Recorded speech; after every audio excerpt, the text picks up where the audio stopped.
Ish banore e shtëpisë më të famshme në Kosovë, Gjeneta Fetahu është komentuar shumë edhe pas daljes nga shtëpia. Kjo pasi Gjeneta kishte krijuar një lidhje dashurie me Gjestin, tani më banor e shtëpisë më të famshme në Shqipëri.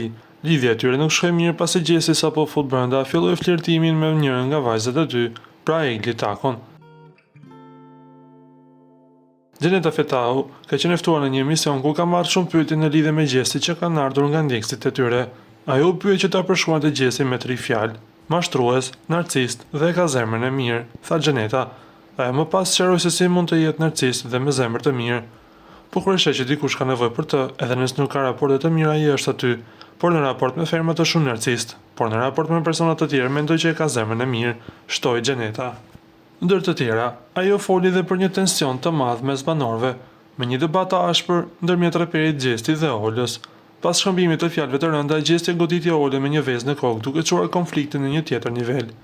Pas këtij incidenti, Gjeneta Fetahu reagoi në rrjetet sociale me një video duke i kujtuar se shprehjen që Gjesti e përdori me Olën, ajo e kishte përdorur në një debat me Gresën në shtëpinë të famshme në Kosovë. Në mbishkrimin e videos, Gjeneta shkroi me ironi, kur e vlerësojnë më shumë nxënësin se mësuesin, duke lënë të kuptohet se ajo e konsideron veten si krijuese origjinale të kësaj fraze, që tani po bëhet mjaft virale. Pas deklaratave për Gjestin, Gjeneta foli dhe për veten e saj, ku së fundmi tregoi edhe një detaj tepër rëndësishëm për personin që ja ka marrë zemrën. Ajo në mënyrë indirekte tha se do të shkojë nuse në Zvicër.